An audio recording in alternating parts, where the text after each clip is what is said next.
Hi there, today I'm going to show you how to identify the TPMS sensors on a 2009 Dodge Grand Caravan. First of all, we're going to need an app called OBD JScan. It's available, I have Android. I think it's available on iOS, but you'll have to do your own research on that. I can do all kinds of stuff for all kinds of different Dodge, Chrysler, Jeep vehicles. Like I said, you'll have to do your own research. You're going to need an OBD2 port device. There's a supported list on their website, jscan.net. You can get these on Amazon for about $25. And the app itself, it's also going to cost you $25 for a license for one VIN number. So it's going to be $50 at least all in. However, it's completely worth it because this app can do all kinds of stuff.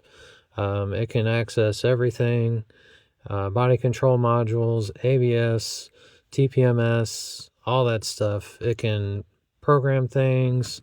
It can change parameters, all that stuff. So first we're going to connect to the vehicle. I have the key on. I have my OBD2 Bluetooth adapter plugged in. We're going to go ahead and do a scan.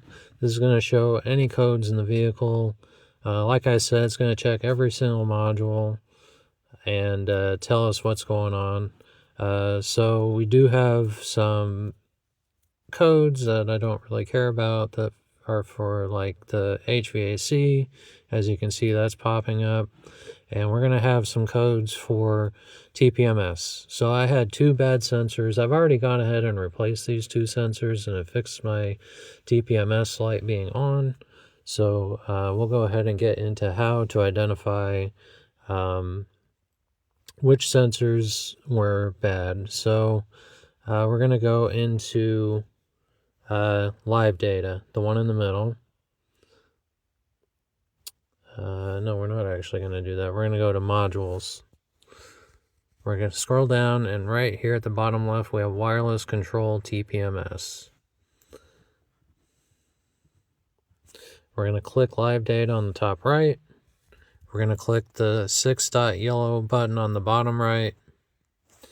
We're going to scroll down. This is all the data that you can look at for TPMS. There's all kinds of parameters in here, but we're going to scroll down almost to the bottom of the list here, just so we can see what the tire pressures are on each sensor.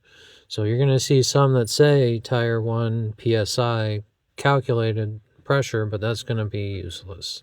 So we're going to keep scrolling down to where it says, let's see. We're going to keep scrolling. We're going to go to TPMS sensor 1 tire pressure PSI. Then we're going to scroll down to 2 and click the check. 3, click the box. And we're going to go to 4. And then we're going to click OK on the bottom right. And we're going to hit the play button on the bottom right. And that's going to show us our tire pressures, and it's going to continuously monitor those.